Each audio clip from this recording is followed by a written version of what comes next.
Assalamu alaikum and welcome to our channel. Today we want to continue with our discussion throughout the month of African American History or Black History Month. We want to discuss the profound impact, presence, and I would say enduring influence of people of Africa, African descent in Islamic history.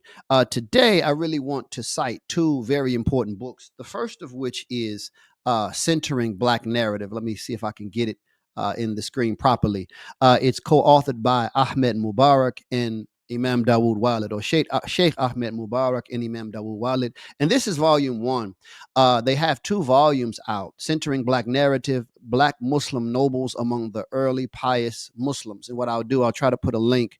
I'll put a link in the description for you to get these books if you don't have them already. And then the second book is also very popular. It's called Beyond Bilal, Black History in Islam, and it was authored by Imam, or the brother Ustad Mustafa Briggs. And these are two publications among many that really, in my opinion, do a good job in giving an overview and some insight into the presence of Black notables, Black people in early Islam and then in later generations, particularly Centering Black Narrative. It gives attention to Black Muslim nobles among the early pious Muslims. So, what I want to do, I want to read from a few sections and offer some food for thought on this subject. So, I'll be reading from currently Beyond Bilal, where he starts off. This is actually in the section called Bilal and Beyond. Now, he calls this book Beyond Bilal. And I think that one of the reasons that I've seen this a lot in the language relatively recently, there's a movement to not put so much emphasis on Bilal. Now, the authors and the various scholars haven't said it this way. I'm putting this in my language. I think it's a lot like in Black history. Everyone knows Dr. King, and what they do, they talk about Dr. King so much that they sort of, it's a way, while lifting up one man, it's a way to ignore all of the other great heroes of Black history. So a lot of discussion by African and African American Muslims is given about Bilal, but there's a spectrum of black persons and persons of African descent in Muslim history that go unnoticed. So the understanding is, let's discuss more than just Bilal. That's true. But what I would say, there's a very strong argument if we really study from a Islamic and I would say spiritual philosophical perspective. There's an argument to really say that in this line of reasoning, Bilal is the imam of all of these other Black notables. And one of the things associated with Bilal, may God be pleased with him, is the fact that his office remains. The office of Imam, the first Imam for us in the history of the Ummah, is Muhammad the Prophet sallallahu alaihi wasallam, and every Imam that comes after him, including the first Imams after him, like Abu Bakr, Umar, etc. May Allah be pleased with them all. They were following in the office of our Prophet, the Messenger of God, praise and peace be upon him. But the only other office established by our Prophet was the office of Bilal, at least in the masjid context, and that in every muezzin from that time until now is really following the leadership of Bilal. So Bilal's office is an enduring office, and it's that there's a lot to be said about that. Um, Also, we made a video, we made a couple about Bilal, and we spoke of his rank. So I don't want to take up too much time about that, but I would also suggest that we consult that, as well as some of the other things that we've put out about Africa in the history of the Islamic experience. Because after all, the Arabs, particularly those who were the people of our Prophet, praise and peace be upon him, they are the sons of Ismail, and Ismail is the son of Hagar, and Hagar, or Hajar, is or was an African woman. But in any event, the first person here that he has that I'm going to read from, at least, is Ayman. Ayman, whose real name was Baraka, was a Black woman and the servant of the Prophet's parents. When the Prophet sallallahu alaihi wasallam was 6 years old, his mother Amina embarked upon a journey accompanied by only Baraka and the baby Muhammad. This was the journey in which she passed away. it is narrated that Baraka was the one who dug her grave and buried her in El Abwa, a small village between Mecca and Medina, and then brought the baby back to his family in Mecca. So this is an African woman, Ethiopian woman, black woman, who knew the prophet from the time he was born. And she accompanied his mother on this journey. And on this journey, she passed away. This is when the prophet was 6 years old. And she did the job of burying his mother, digging the grave, burying her, and then bringing him back to Mecca to be with his family, his grandfather, most notably. She raised and looked after him whilst he was in the care of his grandfather, father, and his uncle. Their relationship was so intimate that he used to call her Ummi, meaning my mother. And when asked about this, he would reply, quote, "She is my mother after my mother," meaning like after my biological mother, she is my mother. So after the biological mother of our prophet, praise and peace be upon him, is this African woman. She remained with him until he married Khadija, and then she wed, meaning she got married to Ubayd ibn Zayd and had a son with him called Ayman, after which she received her nickname Ayman, or mother of Ayman. After that marriage, she wed Zayd ibn Haritha and bore him a child named Usama. When the Prophet ﷺ declared his mission, she became one of the first people to believe in him, and she migrated to be with him in Medina. She was present during the Battle of Uhud, where she provided water and treated the wounded, and also witnessed the Battle of Hunain. So here's a woman who raised the prophet, was close to him, took care of him, and was one of the first converts to Islam, as well as she participated in the battles, helping the wounded, preparing the water or providing water, etc. African woman. Um, she outlived the Prophet sallallahu alaihi wasallam, yet his successors Abu Bakr and Umar continued to visit her after his passing in hopes of joining her in remembrance of his presence. Ayman passed away during the beginnings of Uthman's caliphate. Uthman was the third caliph of the Muslim community. May God be pleased with him.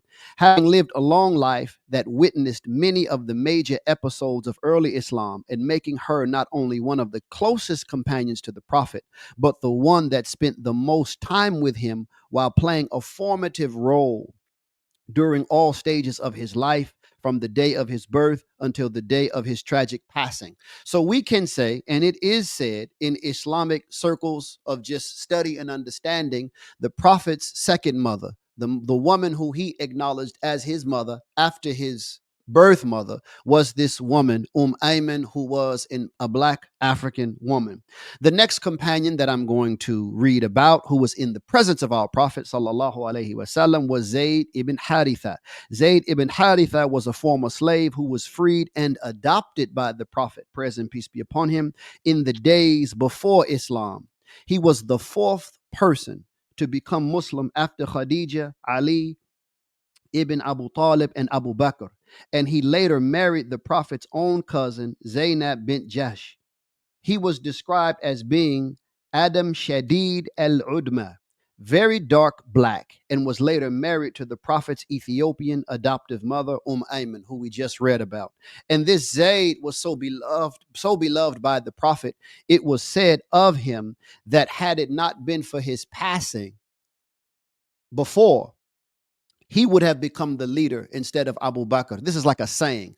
He would have been the leader of the Muslims after the Prophet, praise and peace be upon him. That was his rank and his beloved, the level of love that the Prophet had for him, he had for the Prophet, and the level of love and respect that he had in the ummah, amongst the ummah. After him, we'll read about Usama ibn Zayd, also known as the beloved and the son of the beloved, was the son of Zayd ibn Haritha and Ayman, and one of the closest companions to the Prophet sallallahu alaihi wasallam, having practically been raised by him. He grew up under the love and guidance of the Prophet, and at the tender age of 17, the Prophet appointed him as the commander of an army sent to invade the region of Balqa in the Eastern Roman Empire. All of the Sahaba, including senior ones like Abu Bakr and Umar, were placed under his command for the expedition. So these are the top notables these are the chiefs of the Ummah. They were placed under his command. Um, And it is reported in Sahih Bukhari that the Prophet appointed Usama as the commander of the troops. After some of the Muslims spoke unfavorably about Usama, the Prophet, praise and peace be upon him, said, I have been informed that you spoke about Usama. Let it be known that he is the most beloved of all people to me.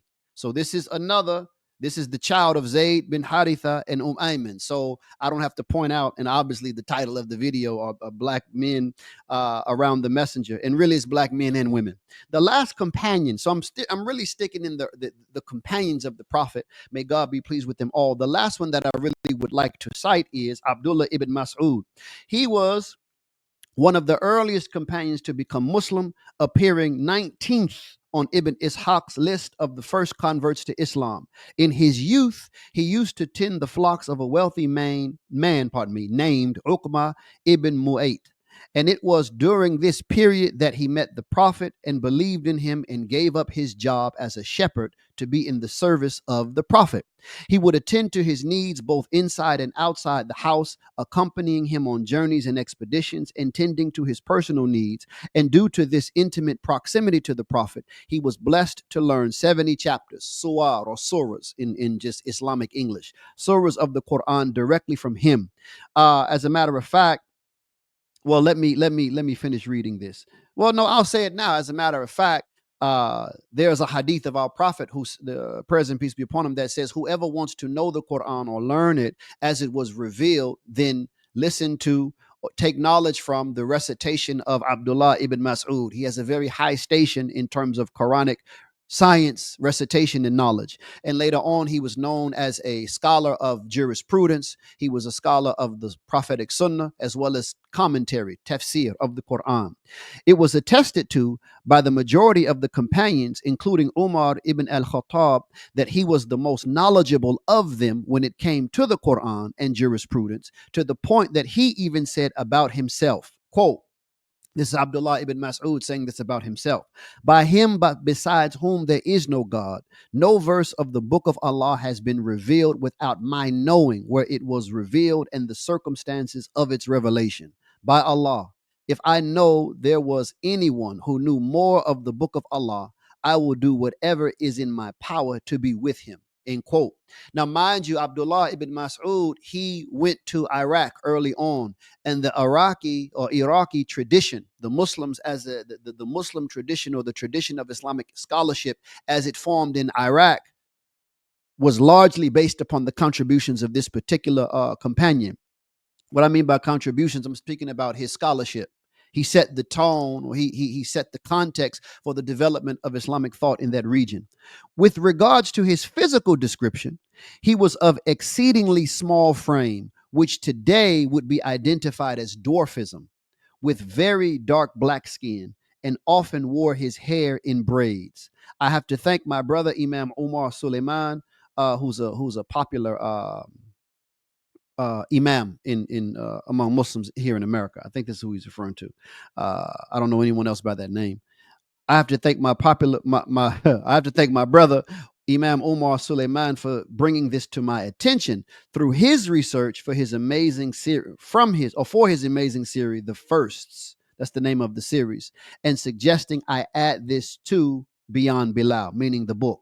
So this is just a really small portion of this chapter. There's a lot more to be said here in the coming videos. I do want to read from a few more points. We'll talk a little bit about Islam in Africa. We'll talk about Islam coming into the Americas. But throughout this series, we want to highlight some of these notable persons. And again, I want to reiterate the value of this book. For some reason, I can't get it in the way I want it. Centering Black Narrative, Black Muslim Nobles Among the Early Pious Muslims, Volumes 1 and 2, and this book, Beyond Bilal. This is really about Muslims in West Africa. As I'm aware, he has one about Muslims in East Africa too.